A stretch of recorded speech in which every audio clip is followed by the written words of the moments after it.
Game of the mother of the chatter, chat. The chat mother. the chat mother. Hello, everyone, and welcome to Chatter of Worlds, our weekly live stream post session discussion. We talk about what just happened during our most recent session of Alien RPG. This is the chat for session number 2, so please go watch that session because there will be lots of spoilers. I am not your game mother, I am merely your artificial person. Your game mother is Chris, which I realize I fucked up the name and called a Dungeon Master, but that's because I didn't switch it over from the Patreon game I did last night. Yeah, I feel like, You guys were kind of into dungeons tonight. sure, yeah, that's true. But unfortunately, and I didn't realize this until uh years later, but like the Dungeon Master, I believe is actually literally like maybe trademarked by Oh, is it? D&D, so other games can't ever actually use the term Dungeon Master or DM. That's why everything is GM. I see Game Master a lot. Game Yeah, Master is the that's one that's agnostic and you can use for everything. But I think maybe checking me out with that. But I think literally D&D are the only ones that can actually say Dungeon Master because I think they did oh, that's actually. interesting. Yeah. Yeah, But I like it's clever that Alien goes with Game Mother. That's pretty good. yeah. I feel like before we get into the combat aspects, I feel like one consequence of the secrets and the agendas that everybody has is that we can't talk too much about Mm-hmm. story stuff and All I will say is that we got snippets. We got yeah, little previews of everybody's tonight. yes, Like I'll let you players see if you can parse out where they are, but we yeah. got little bits of them all throughout.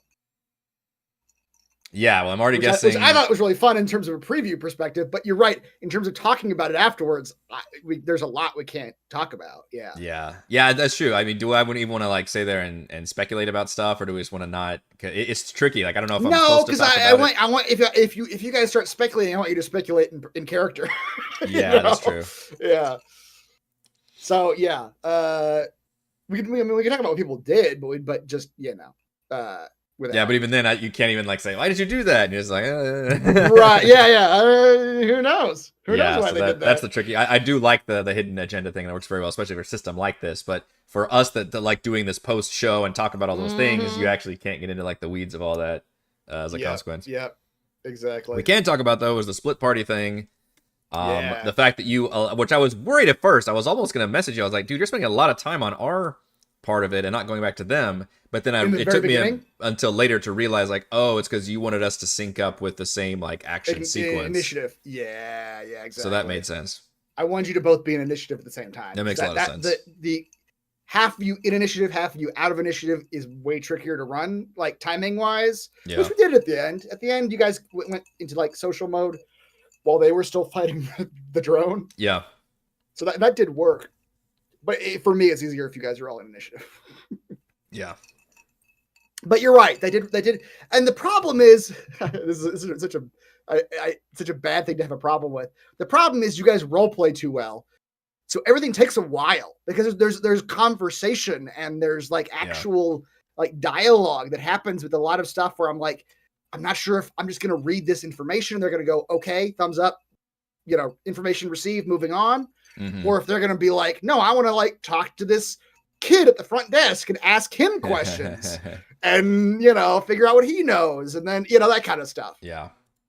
Which is great. But it means as a DM, I'm like, oh man, I got to really like retime things now because now they're, like you said, like we spent a good amount of time on that first hospital section. Yeah. I mean, I think we really get into the social role play aspect of this whole scenario. I think that's a lot of fun.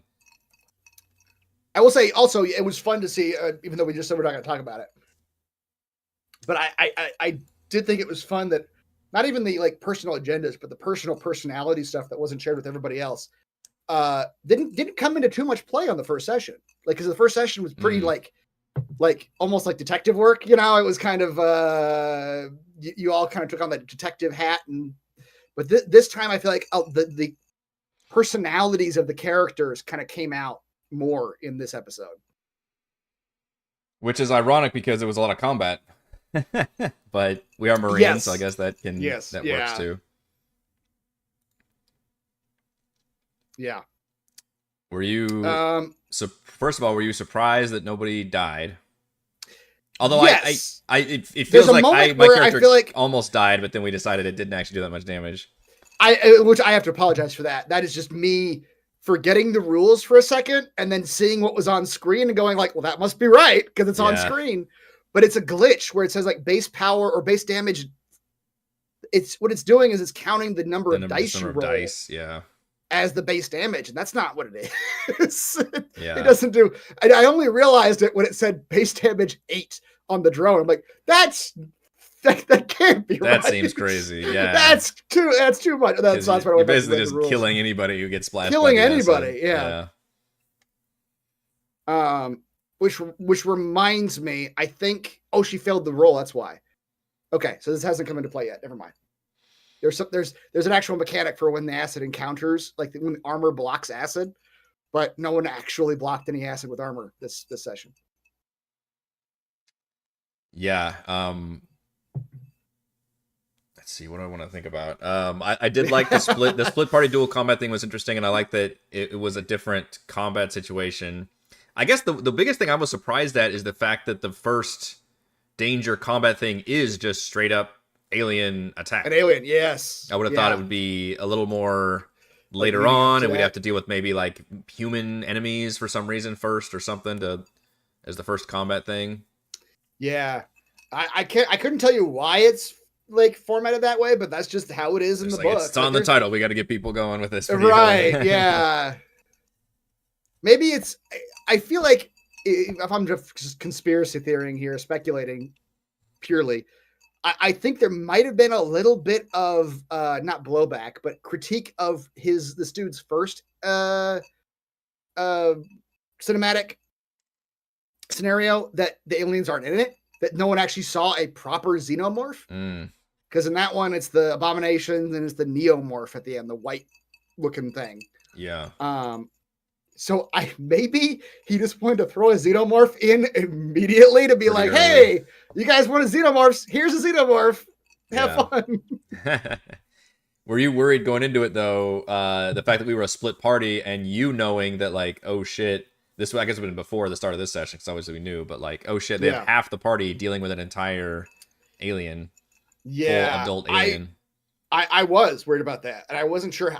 I almost decided at some point to sort of like be fatalistic about it and be like, let's see what happens, and I will adjust my course based on what happens in this combat, because I don't know. I've never had, like, in the first campaign, you guys never really properly fought the alien. You ran away from it.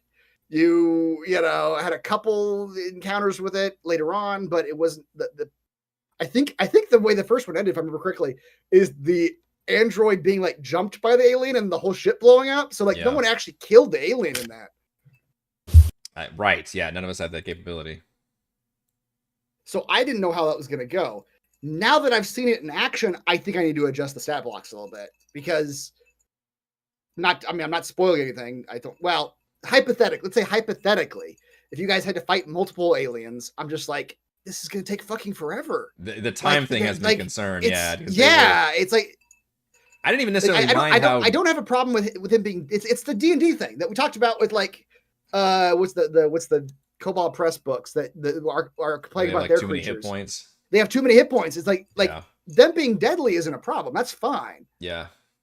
The problem is them sticking around for too long. That's exactly what that's what my concern with that armor roll. I was like, all right, I like them being deadly and having explosive turns and all. That's fun, but just having to attack them and then like, oh, you did no damage with your giant pulse rifle, and you're like, from point blank range. I'm like, oh, okay. Right. It's weird. Yeah.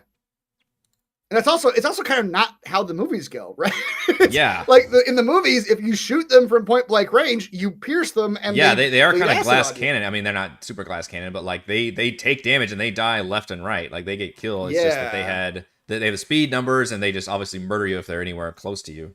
And I feel like that wasn't very well represented in this fight necessarily. But it's tough, obviously, from a turn-based combat standpoint, regardless. But I do feel like it needs to be faster, and both sides need to be doing a lot more damage to each other, I guess. Although I guess it was doing plenty of damage, but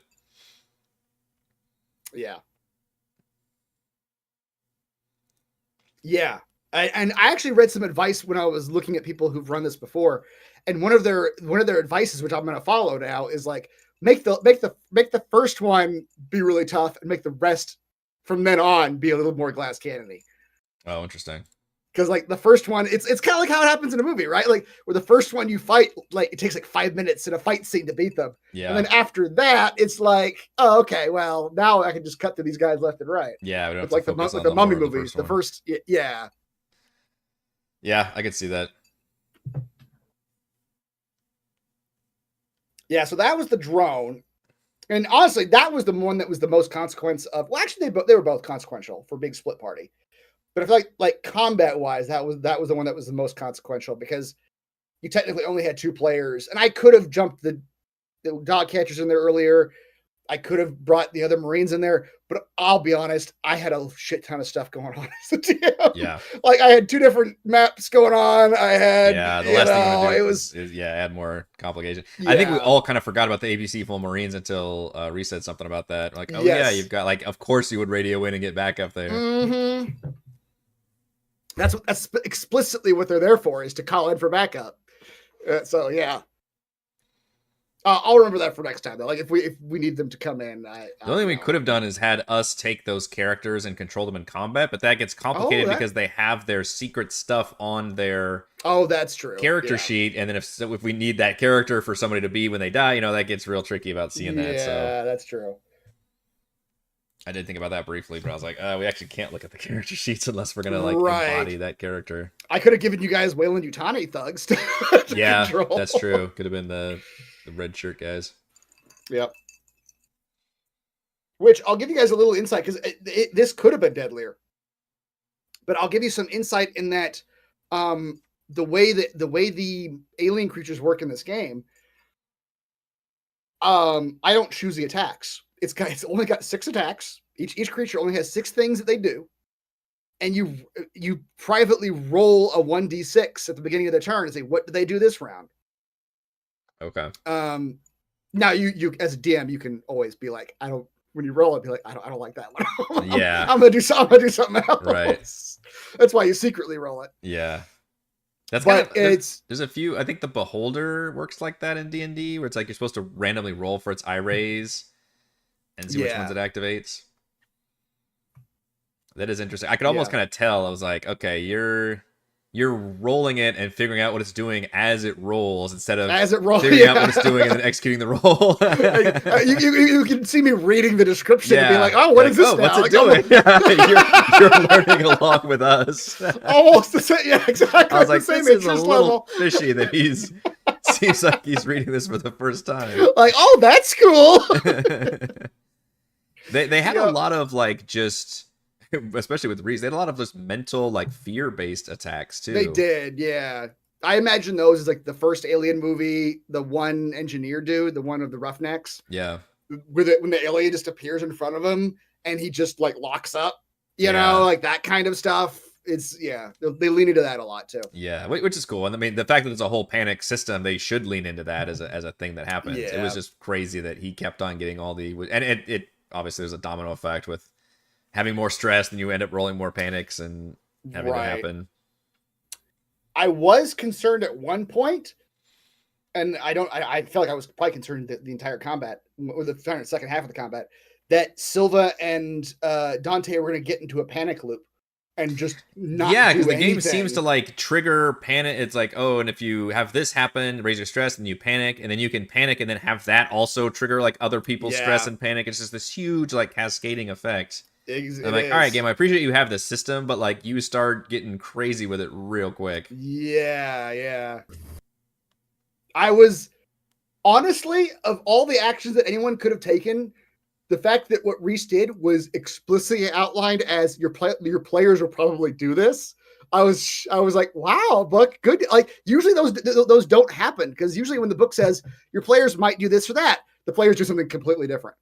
But this time going in the jail cell and shutting the bars. Okay. They're like, if the player like shuts themselves in the jail cell to avoid the alien, I did it as written. The alien bashes its head against the bars trying to break them. Wow. Unfortunately, the like the way the stats were, then what it said the bar's damage was, it was never going to actually happen. Oh, really? That was going to ask. That was my next question. Is like, was the it going to be able to break? The bars had 10 health, and each success was 1 damage. Oh, wow.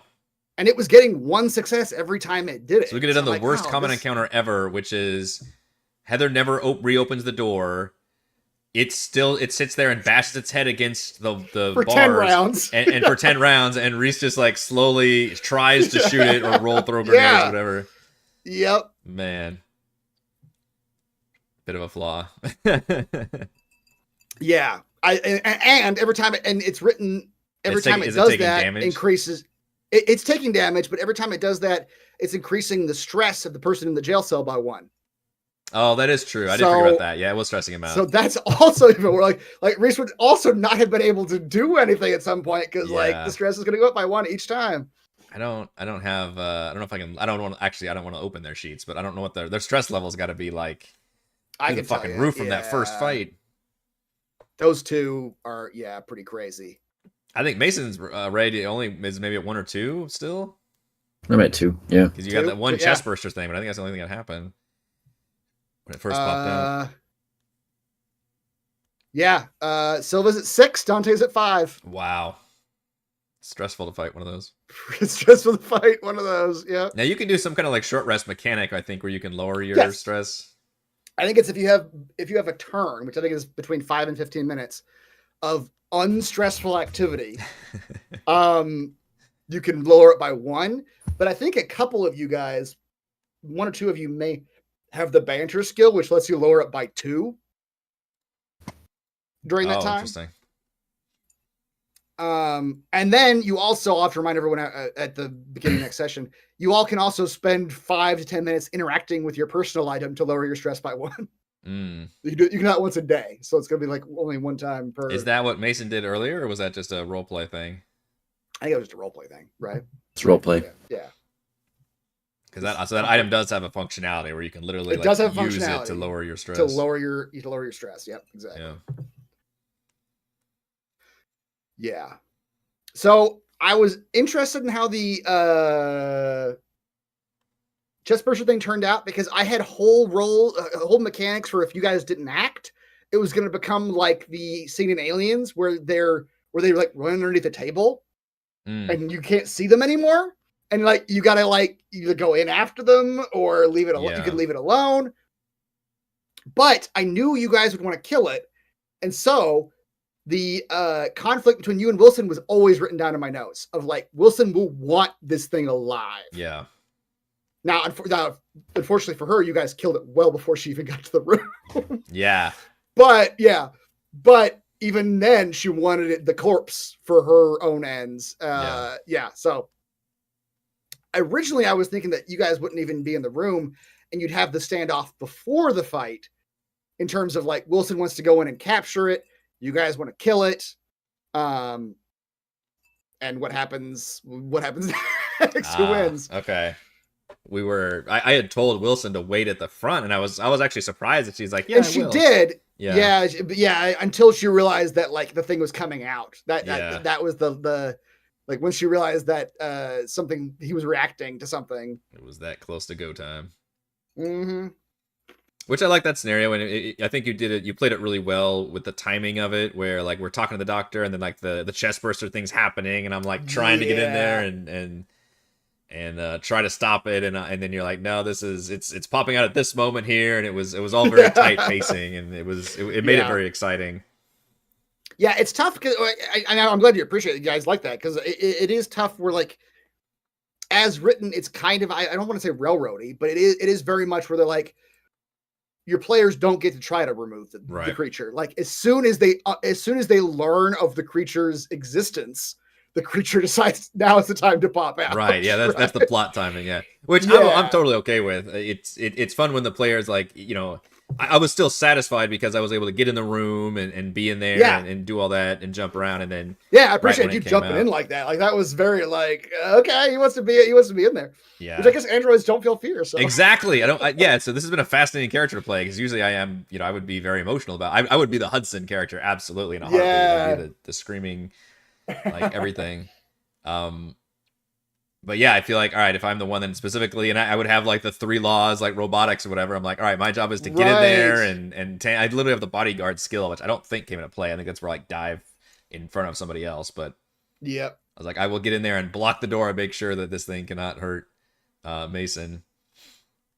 Yeah. But I liked Mason like shooting out the window too. That was pretty Yeah, cool. yeah. She was gonna get in there and help. Yep. So she shot out the So I window. wonder if Mason's like, I don't know if you just played it this way, and we wouldn't get into your secret, but you felt really clingy.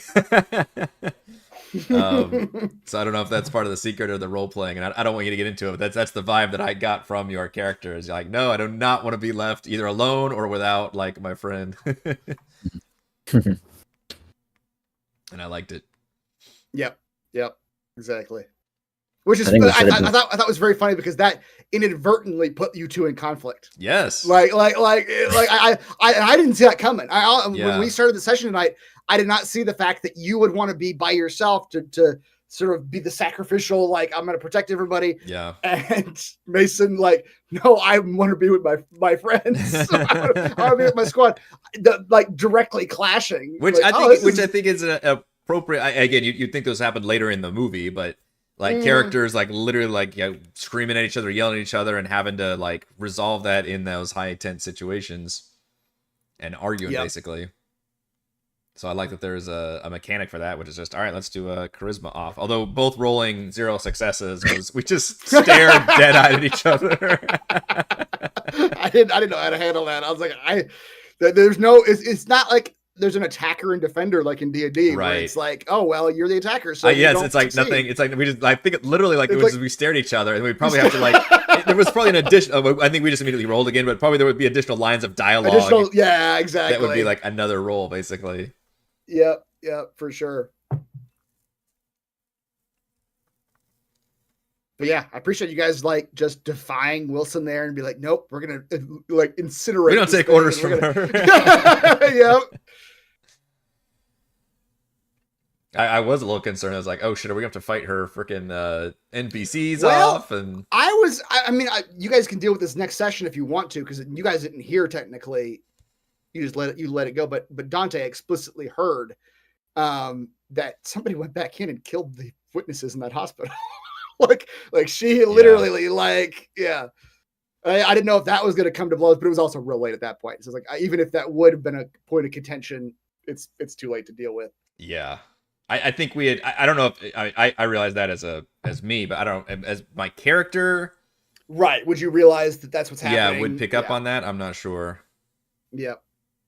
But already we're not trusting Wilson and the fact that she wants to capture these things. A cattle prod. Come on with the drone. I thought about that too because I was like, okay, she wants to capture these things alive. So that's what she would tell her people. But in my head, I'm like, would these guys really be dumb enough to think they're gonna like cattle prod this alien and actually be able to capture it? Yeah, and does she have a cage? It just feels like it's all very loosey goose at this point. Like, yeah, right. I think you have the full intel here. Yeah. Well, we had one whole session without combat at the beginning with a lot of social stuff, and then we had one full session with nothing but combat. Yeah. Yep. And I would say for the balance thing, which I think we talked about before, I don't know if you need to make adjustments or what, but the armor of the drone. The armor is it. I think was probably the only single biggest factor. Yeah. Which I think, we'll spoil this a little just to talk about it. I think it's maybe the only drone you fight, so I think I can just say like, any other xenomorphs. That happened to be like a big tanky. Yeah, it happened to be a big tanky one, right? Yep. Yeah. All the rest of the aliens you fight are just gonna have less armor. Because you're right, they are plenty lethal, even if they don't last half as long. Right. That's what makes the combat exciting, is that they do plenty of damage and their lethality. I mean, hell, they already have the acid blood, so doing damage of any kind will hurt you up close, and then get up close really easily. But if you have to sit there and spend several rounds of pumping bullets into them, then that becomes more of it's like, oh, it's a supernatural serial killer instead of a creature. And something I always appreciated about the Alien universe is like they're really powerful creatures, but if it bleeds, we can kill it. Exactly. Yeah. Even if it bleeds acid. I think it's actually a line from Yeah. Predator, but it applies to aliens. It does apply here. Which, why isn't there a Predator RPG? That would be pretty badass. It'd probably be the same kind of like problems as the Alien RPG, where it's like, okay, you got one enemy that you got to just gotta run from. You can't actually. Okay, here's a better thing. Add Predator DLC splat book to the Alien RPG. Alien. Let the players play as the Predator. Oh, yeah. Or do a thing in the comics where you can choose to be like a Marine or a Predator kind of a thing, and somehow create a balance there. And then we get our AVP on. Exactly. The AV penis. Yep. You're right, Lumpy. That front desk guy should have just gotten the fuck out of there. Yeah. He shouldn't have stuck around. Yeah, at some point you're hearing explosions and screams, like yeah. Your minimum and wage job. Jason, you're right at one point, because Eric pointed that out after the stream ended, that one of my armor rolls in the Alien was rolling 12 dice, which is not right. The Aliens have 8 armor. Yeah, the one that's right above the Mason. Yeah, I don't know why that one rolled 12. Maybe I accidentally like typed 4 on the modifier when it came up. I'm not positive. Yeah, because I looked at that going, if it's rolling 12 armor dice, we are never gonna get through this thing. Yeah. So that was a weird one, but then I think the main thing you said is we never caught the armor piercing. Oh wait, now that one does say on Mason's pulse rifle. Okay, and then I go up. Okay, something was wrong here. Yeah. I don't know how I didn't catch this. Because I was worried about too much stuff.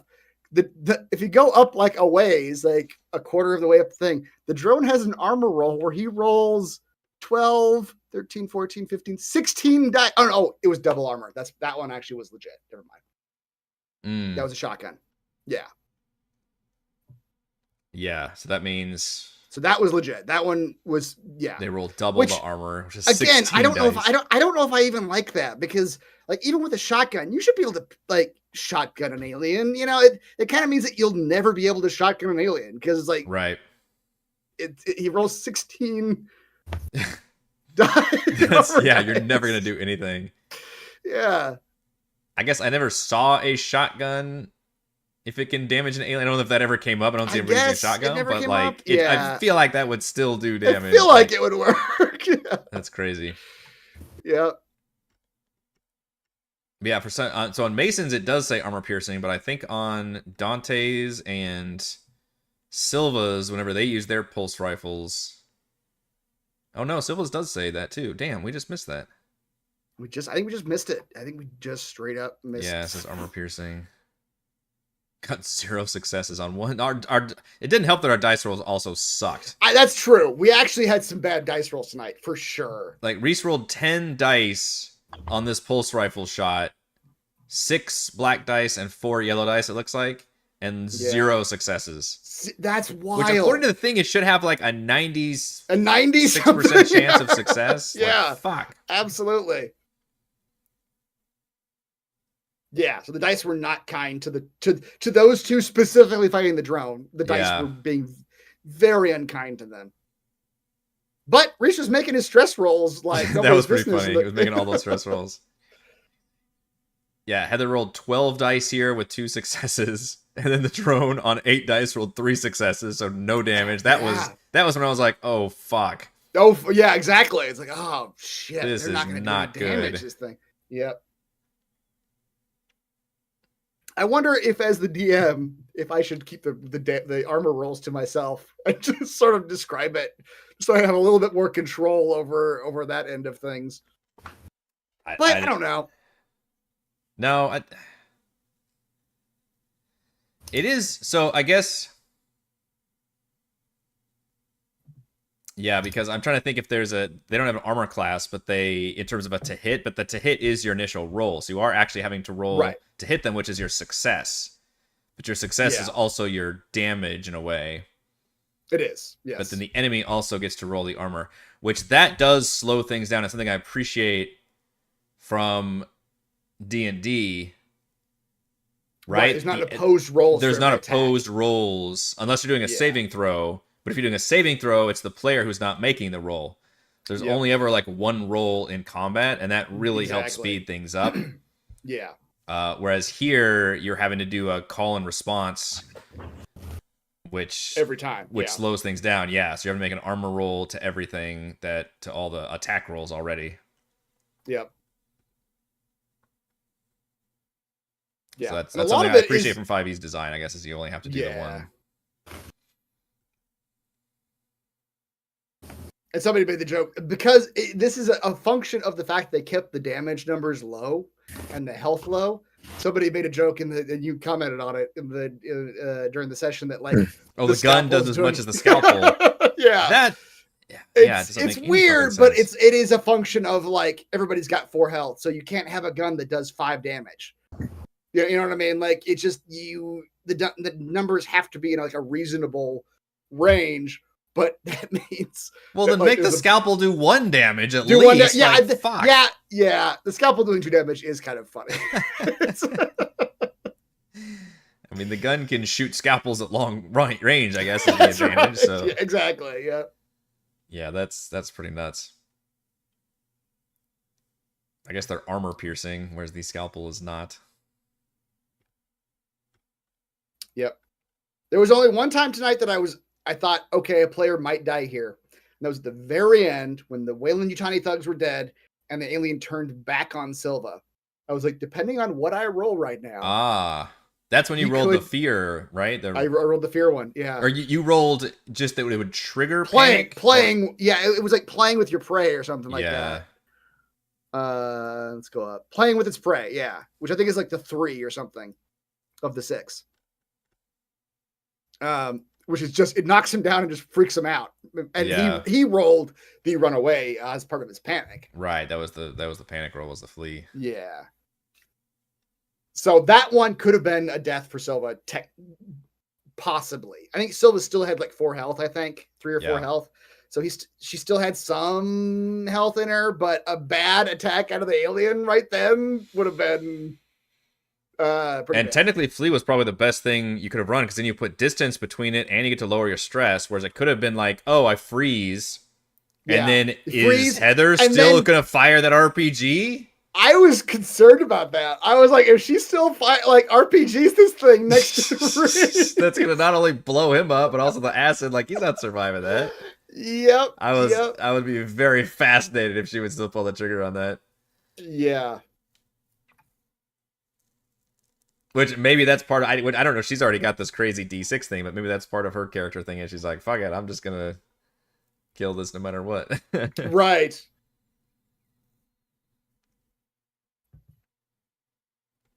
Yeah. Yeah, poor Reese rolled so many panic rolls because of... He sure did. I think he was just a victim of like having the fear happen to him, but also panicking on like everything he did. Yeah. Yeah. And the alien was on him for most of the fight, and it does. Jason's saying that it does provoke attack of opportunity if he flees. I thought it said he didn't have to roll up. It said wording was he is not allowed to roll for retreat. So maybe he should have taken an attack of opportunity. I'm not sure how the attack. But I didn't know attack of opportunity was a thing in this game necessarily. But yeah, I'm not sure how that would work actually. I'll have to look that up. Because the aliens don't have like a swipe, they've got 6 things that are in their repertoire, and you roll one of them. Do they have just a default thing they do, or no? They don't. Yeah, like it's literally just a list of 6 things, and you roll a d6, and that's what it does. Which maybe that's what they want you to do, is roll, which could be terrible because you could roll the 6 and